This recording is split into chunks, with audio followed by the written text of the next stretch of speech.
Ini barang buktinya hilang. Nah, kenapa bisa ditukar? Siapa yang menyuruh? Apa maksud dan tujuannya? Soalnya, Ramdhanu ini seorang pelaku yang mengajukan menjadi justice kolaborator, tidak menyebutkan nama yang lain. Halo teman-teman, selamat malam dimanapun berada. Saya akan melanjutkan kembali pembahasan kasus pembunuhan Ibu Tuti dan Amalia di Subang, Jawa Barat. Tidak bosan-bosan bagaimana endingnya kasus Subang ini. Yang tentunya semuanya kita diuji kesabaran. Karena apa? Pembacaan tuntutan dari jaksa penuntut umum ini masih ditunda dan ditunda dan ditunda. Mungkin sudah ketiga kali ya, kurang lebih. Akan tetapi kita lihat nanti ending bagaimana kasus Subang ini. Sampai saat ini Pak Yosef Hidayah, Ibu Mimin, Abi dan juga Arigi yang menurut Ramdhanu mereka terlibat dan juga para pelaku dalam kasus Subang ini belum juga mengakui, masih mengelak, masih menolak, membantah atas apa semua yang disebutkan oleh tersangka Danu. Teman-teman, tentunya sudah kita melihat di persidangan keterangan ahli, keterangan terdakwa, petunjuk dan juga surat dan juga keterangan terdakwa sudah kita dengar semuanya di persidangan. Nah, ini adalah dua alat bukti. Apakah sudah ada dua alat bukti kepada Pak Yosef, Ibu Mimin, Abi dan juga Arigi? Silahkan teman-teman berkomentar. Karena untuk menetapkan tersangka itu harus dua alat bukti yang cukup, atau harus ada dua alat bukti yang tentunya keterangan ahli, keterangan saksi, petunjuk, surat dan juga keterangan terdakwa. Teman-teman, di dalam pembahasan video kali ini saya mengambil dari sumber Tribun Jabar dan ini sudah tertera dan sudah diliput oleh semua YouTuber yang ada di Subang, baik YouTuber yang ada di luar pun sudah membahasnya. Nah, teman-teman, di sini Pak Yosef Hidayah dengan tegas mengatakan menyebut nama seseorang jelang persidangan yang ke-20 dalam kasus pembunuhan Ibu Tuti dan Amalia atau yang sudah kita kenal dengan kasus Subang, dengan agenda pembacaan tuntutan jaksa penuntut umum. Terdakwa kasus Subang, Pak Yosef Hidayah terus mengoceh bahwa kasus ini banyak kebohongan. Betul sekali, banyak kebohongan, banyak sandiwara, banyak trik dan intrik dalam kasus ini. Kita sudah mengetahui hal itu. Bahkan terdakwa, ini seorang terdakwa, Pak Yosef pun mengatakan seperti itu.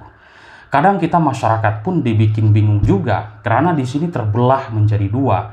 Ada yang yakin Pak Yosef tidak terlibat, ada juga yang sudah yakin Pak Yosef adalah sang dalang dan pelaku dalam kasus ini, dan melibatkan Ramdhanu dan yang lainnya.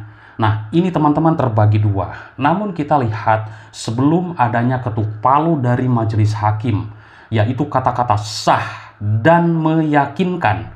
Ini nih yang berat nih, kata-kata sah dan meyakinkan. Kita pasti akan mendengar hal itu dari majelis hakim ketika nanti ada putusan vonis. Nah, teman-teman, menurut keterangan Pak Yosef di sini, keterangan Danu dan Aibda Irlansyah di persidangan kasus Jalan Cagak semuanya bohong. Ini menurut Pak Yosef. Tegas Pak Yosef saat melihat kita di ruang tahanan di Pengadilan Negeri Subang. Danu berbohong menurut Pak Yosef dan juga menyebutkan salah satu anggota yaitu Aibda Irlansyah. Ini teman-teman, kita penasaran dengan apa yang disebutkan oleh Pak Yosef Hidayah. Pak Yosef dari dulu memang mengatakan Bapak akan bongkar nanti di pengadilan. Kita akan tahu, dan saya sendiri yang mendengar langsung ketika via telepon, Pak Yosef sering sekali mengatakan seperti itu. Saya masih menunggu sampai saat ini, sampai mana Pak Yosef akan membongkar kasus ini. Semoga saja kita akan mendengar apa yang akan dibongkar, dan tentunya para pelaku ini di dalam kasus Subang sangat sadis sekali ketika mendengar dari ahli forensik, dari Puslapor, dari Inavis. Tentunya kita sudah mendengar semuanya. Teman-teman, bagaimana keadaan kedua korban di malam tragis itu? Oke, teman-teman, Pak Yosef mengaku Irlansyah, ini disebutkan oleh Pak Yosef. Saya mengulas dari Tribun Jabar. Yosef mengaku Irlansah tidak jujur dan berbohong serta tidak profesional melakukan penyelidikan kasus yang menimpa keluarganya. Mungkin kita bisa mencerna. Di sini, Pak Yosef mengatakan Aibda Irlansah tidak jujur dan berbohong serta tidak profesional melakukan penyelidikan kasus yang menimpa keluarganya. Dalam bahasa seperti ini seolah-olah Pak Yosef sama sekali tidak terlibat dalam kasus ini, sama sekali tidak mengetahui apa yang terjadi, kejadian yang menimpa keluarganya waktu dalam penyelidikan yang disebutkan oleh Aibda Irlansah. Menurut Pak Yosef, dia berbohong dalam penyelidikan kasus ini. Luar biasa kasus Subang ini. Betul kan? Banyak sekali intrik dan trik atau juga sandiwara dan kebohongan. Ini Pak Yosef sendiri yang berbicara. Menurutnya, Irlansah berbohong di persidangan, bahkan menghilangkan rekaman CCTV. Ini yang menjadi tanda tanya kita semuanya. Benarkah harddisk tersebut ditukar atau tertukar atau mungkin sudah dihapus oleh orang ini? Ini kalau misalkan ada teman-teman yang dikatakan Angger dan juga Ibu Cici yang mengatakan bahwa melihat di CCTV-nya tersebut adalah sosok Pak Yosef. Mereka bilang berdua ini tidak ada kira-kira, tidak ada estimasi, tidak ada dugaan. Langsung menyebutkan itu adalah Pak Yosef di jam 5.30 dan juga satu orang lagi yang mereka tidak kenal.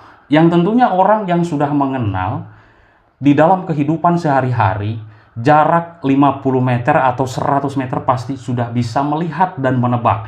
Atau langsung menyebutkan, oh si A, si B. Itu bisa saja terjadi. Namun CCTV ini atau harddisknya dikatakan ditukar dan tidak ada, tentunya ini susah untuk membuktikan. Betulkah itu Pak Yosef? Coba kalau ada, tidak ada oknum seperti ini yang dikatakan Angger dan Ibu Cici. Waktu itu ada yang menukar harddisknya. Ini teman-teman harus diusut tuntas. Yang menukar barang bukti. Bayangkan, barang bukti ini hilang. Kalau misalkan benar barang bukti ini belum dihapus atau ada, itu kita bisa melihat di pengadilan biasanya diputar. Benarkah itu Pak Yosef? Menurut Angger dan Ibu Cici. Ini barang buktinya hilang. Nah, kenapa bisa ditukar? Siapa yang menyuruh? Apa maksud dan tujuannya? Soalnya, Ramdhanu ini seorang pelaku yang mengajukan menjadi justice kolaborator, tidak menyebutkan nama yang lain selain Pak Yosef, Mimin, Abi, dan Arigi. Tidak ada lagi nama yang lain yang dilihat Danu, yang dirasakan Danu di tempat kejadian perkara yang dilakukan Danu. Tidak ada lagi menyebutkan nama yang lain. Tidak menyebutkan Yoris, tidak menyebutkan Yanti, tidak menyebutkan Irlansah. Ramdhanu ini tetap dalam satu keterangannya. Dari dulu tidak berubah mengatakan pelakunya adalah Pak Yosef, Mimin, Abi, dan Arigi menurut Danu. Ya kan? Nah, namun dalam hal penukaran harddisk CCTV inilah yang menjadi tanda tanya kita semuanya. Siapa yang menyuruh? Seperti itu. Apa tujuan dan motivasinya? Ini kan akan ketemu jika oknum-oknum yang terlibat atau obstruction of justice ini diusut tuntas. Ini akan ketemu motifnya, siapa yang menyuruhnya atau ada dugaan yang membayarnya, kan seperti itu. Teman-teman, ya kan? Oke. Teman-teman, dalam penyidikan dari awal menurut Pak Yosef hingga persidangan juga banyak kebohongan yang dilakukan Irlansah. Menurut Pak Yosef, saya merasa tak bersalah. Semua keterangan Danu dan Irlansah bohong. Bayangkan, sampai saat ini Pak Yosef dengan tegas di persidangan.